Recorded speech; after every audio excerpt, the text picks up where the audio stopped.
combat cette semaine dans le segment Nos vétérans et l'histoire. Je m'entretiens avec Jean-René Descaries, ancien combattant de la guerre de Corée. Nous aborderons plusieurs sujets et notamment la mission sur la côte 355. M. Descaries, merci beaucoup de nous accorder cette entrevue, c'est un honneur pour nous. Vous avez une carrière militaire qui a duré, je crois, près de 10 ans. Parlez-nous des débuts. Comment ça a commencé? Ça a commencé que le 13 avril 1951. Je me suis enrôlé à Montréal, sur rue Sherbrooke. Et puis, j'avais été une première fois dans le mois de décembre 50, et Château-Jeune, là. Fait que là, j'ai su comment ça marchait. Puis, 13 avril, là, j'ai donné un offre plus vieux pour pouvoir rentrer. Fait que là, ils m'ont envoyé à Valcartier, Citadelle, après ça, Valcartier, passer l'entraînement. Après ça, j'ai été à Wainwright, Manitoba, pour un autre entraînement. Puis en revenant de Manitoba, Wainwright, Manitoba, ils m'ont donné 4 jours de passe à Québec, en arrivant. Ils m'ont piqué ces 2 bras, avec tous les piqûres qu'on avait, là. Puis là, je me suis allé chez nous, puis j'étais en marche de même, je n'ai pas bougé de la fin de semaine. Là, on est en avril 51. 51. Puis, à ce moment-là, ce qui arrive, c'est que c'est quel corps d'armée que vous étiez? Le Royal 22e Régiment. Le Royal 2e bataillon. 2e bataillon. Oui. Puis ça, quand je suis revenu de Wainwright, c'était le 10 avril, le 10 octobre, attendez, 31 septembre, en tout cas 30 septembre. OK, fin septembre. Et puis, c'est ça. Et puis là, le 4 octobre, je partais pour la Corée. J'ai pris le train à Valcartier. J'ai été dans le train 4 jours et 4 nuits pour monter à Vancouver. Puis de Vancouver, on était à Seattle. C'est là qu'on a embarqué sur le bateau. Quand vous êtes engagé, vous le saviez que le Canada était en guerre avec la Corée? Oui. Et vous le saviez que vous aviez des possibilités, comme on dit, d'être appelé sur le front? Oui. Vous étiez conscient des dangers? Ou c'était la jeunesse? Là, puis bon, là, je voulais voyager. Puis j'ai dit, je vais aller en Corée. Il va te mettre des plages. Mais j'en ai pas vu. J'imagine. J'ai vu seulement des montagnes, tout simplement, puis du monde réellement pauvre, là. Les Coréens étaient pauvres dans ce temps-là, en 51, là, c'était pauvre. Des gens, il y avait d'autres Québécois avec vous qui vous accompagnaient? Oui. Mais avant d'arriver en Corée, par exemple, on était au Japon, on était à Hierro. Puis à Hierro, ça, c'était une place pour s'entraîner, pour le Commandos Training qu'ils appellent. C'est seulement des choses à obstacles, là. Il fallait passer, mettons, sur fil de fer, puis rentrer dans un trou, puis sortir. Il y avait 2 trous pour rentrer, il y avait 4 trous pour sortir, puis là, on arrivait au bout, c'est pas ici, reculer, c'est un autre trou. Ça, c'est toutes des choses, sur le fil de fer, une rivière. Fait que là, le sergent, pour faire son comique, là, il disait, recule le Jeep. Là, il reculait le Jeep, puis nous autres, on partait à l'eau. Fait que c'est ça, l'entraînement. Puis il nous faisait... Quand on a fini, on a été dans une autre ville, puis là, il nous a fait marcher 26 000. Oh! Et puis, il y avait les camions qui suivaient en arrière. Vous embarquez dans le camion, comme j'étais réellement plus capable, puis ils vous redébarquaient, vous marchez encore. Puis lorsque vous êtes arrivé au Japon, vous aviez 17 ans, 18 ans? 18 ans. Puis j'ai eu 18 ans le 23 septembre. Puis l'âge majeur, à l'époque, c'était 21? 19. C'était 19, OK. Ouais. Puis... Fait que là, quand je suis arrivé au Japon, mais là, ils m'ont découvert que j'étais trop jeune. Vous avez fait une petite menterie? Oui, compté de menterie. Fait que là, il dit, on va vous renvoyer au Canada.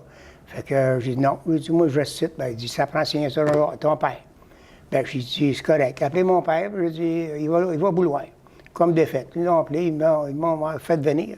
Ils ont dit, on a appelé ton père. Puis il a dit, s'il veut rester là, laissez-le là. Fait que, il a été signé. Puis là, vous êtes, après l'entraînement au Japon, on traverse l'autre côté. Oui, on traverse l'autre côté. Au Japon, l'entraînement, c'était coquin, là. On passait dans l'eau, il arrosait les places où on grôlait. Et puis là, les overalls, on les accrochait. Puis c'était dans les tentes, c'était pas chauffé, là. Dans le même matin, on se levait, il était raide comme du bord, c'était tout gelé. Puis là, pour les dégeler, là, ils nous faisaient courir 6 000. Puis en revenant, ils nous donnaient un bon déjeuner, un œuf à coque. Vous étiez dans le nord du Japon? On était à Hierro, dans le bout des Kobe. OK. Parce que dans le fond, on voulait recréer aussi un petit peu les conditions que vous alliez rencontrer de l'autre côté. C'était froid. Oui, parce que dans le fond, on n'a pas l'impression des fois que la Corée puis le Japon, je veux dire, ils connaissent des hivers, mais... Quand c'était froid, puis quand c'était chaud, c'était chaud. Il n'y avait quasiment pas de milieu. Puis une fois que vous traversez l'autre côté, racontez-nous un petit peu ce que vous voyez. Qu'est-ce qui se passe? Bien, quand j'ai traversé là, du Japon aller en Corée, on était couché dans un hamac qu'ils appellent, là, sur le bateau. Là, on a débarqué à Busan.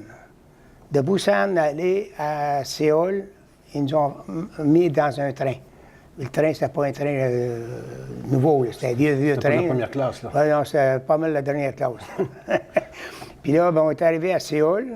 Puis là, ben, on a vu qu'il y avait beaucoup de personnes qui demandaient des chocolats, ces affaires-là. Des enfants qui avaient des misères à vivre, là, ils ne mangeaient pas. Puis, c'était réellement pas riche. Pas riche. C'était pas la Corée de Samsung puis de Hyundai, là. C'était vraiment un pays qui est en voie de développement, là. Mais on voyait seulement qu'il y avait des montagnes. Quand on est sorti de Séoul, là, c'est seulement des montagnes. Là. Puis là, à ce moment-là, c'est que là, évidemment, on se prépare à aller sur le théâtre des opérations. C'est ça. Et puis... là, à partir de Séoul, aller au 38e Paradel, et pour aller sur nos montagnes, on m'en allait sur la 355. Et puis, on y allait là en camion. Dans la boîte en arrière, là ben, c'était plein de poussière. On est arrivé là-bas, on n'était pas blanc, on était quasiment jaune. C'était quoi le moral des troupes? C'était pas pire. On ne connaissait pas qu'est-ce que vous alliez rencontrer. Ce qu'on allait faire, là, nous autres. Nous autres, ça voyageait. Fait que... Parce que la colline 355, c'est un des endroits où il y a eu des affrontements importants. C'est ça. Quand on est arrivé, les Chinois qui l'avaient, cette montagne-là, les Chinois avaient enlevé les Américains de là. Puis là, quand nous autres, on est arrivés le 22, on a repris la 355. On a gardé la 355. Le 22 novembre? C'est vrai. Puis vous êtes resté là pendant combien de temps? J'ai resté, moi, environ 4-5 mois. Après ça, là, j'ai changé de montagne, c'est 262, puis là, 163. Je reviens sur la 355 parce que dans le fond, vous êtes resté là un mois, puis probablement un mois où, comme on dit, ça devait...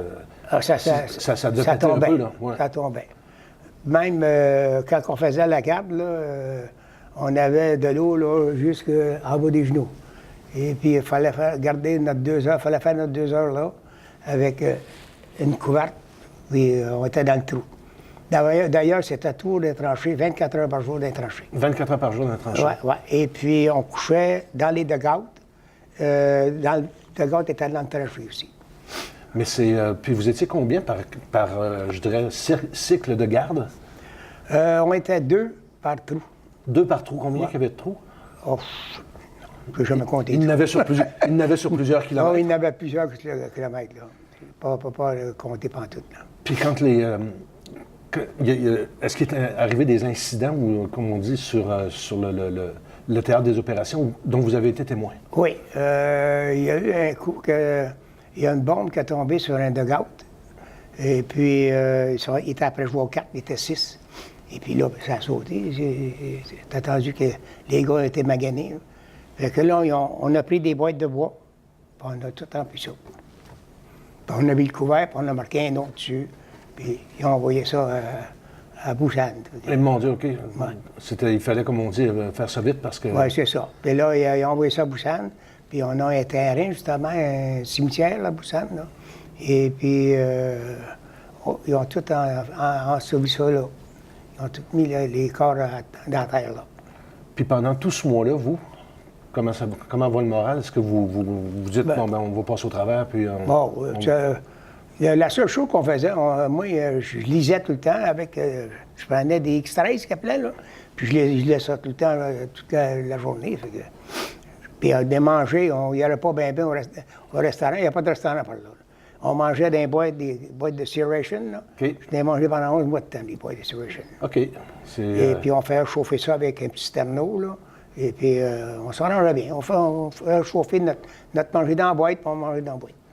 Avez-vous eu l'occasion de constater des choses particulières que vous aimeriez raconter sur la manière dont on s'organise un peu entre confrères? Est-ce que la camaraderie oui, la camaraderie forte? était correcte.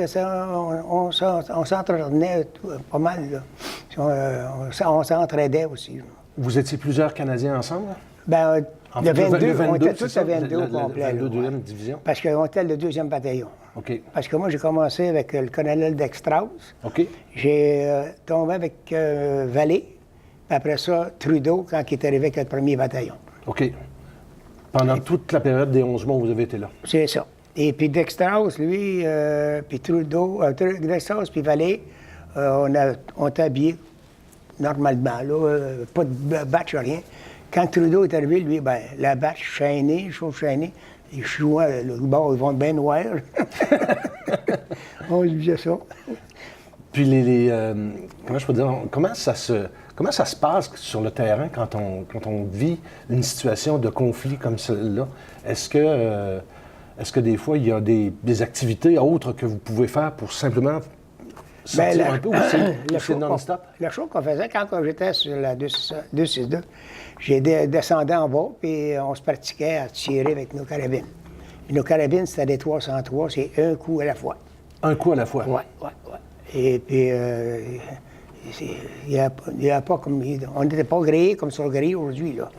Alors, c'était un coup à la fois, puis on craquait, pouf, pouf. Puis vous avez eu à les utiliser à plusieurs reprises? Sur les patrouilles. Sur les patrouilles? Patrouilles, on les a utilisées. Mais demandez-moi pas que j'ai tué les Chinois. J'en ai pas tué. Non. Je sais pas. Parce qu'on est 21 à côté de l'autre, puis on tire toute la gang ensemble. Puis si ça tombe là-bas, ben, c'est moi ou lui à côté. Fait que... Non, c'est ça, comme on dit, on ne commence pas à compter. Non, on ne compte pas, non. Se faire un petit... Je comptais pas les Chinois, je non, c'était pas.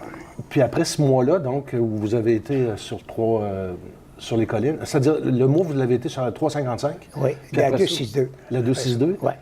La 262, c'est là que j'allais tirer en bas, là. OK. Et puis, j'étais observateur sur le tank, là, avec des longues vues. Et puis, là, quand je voyais des Chinois se promener, là, je disais, il y a des Chinois à telle place, là. Là, ils arrivaient, ils envoyaient la bombe. Mais là, je n'avais pas le temps de descendre du tank, moi, là.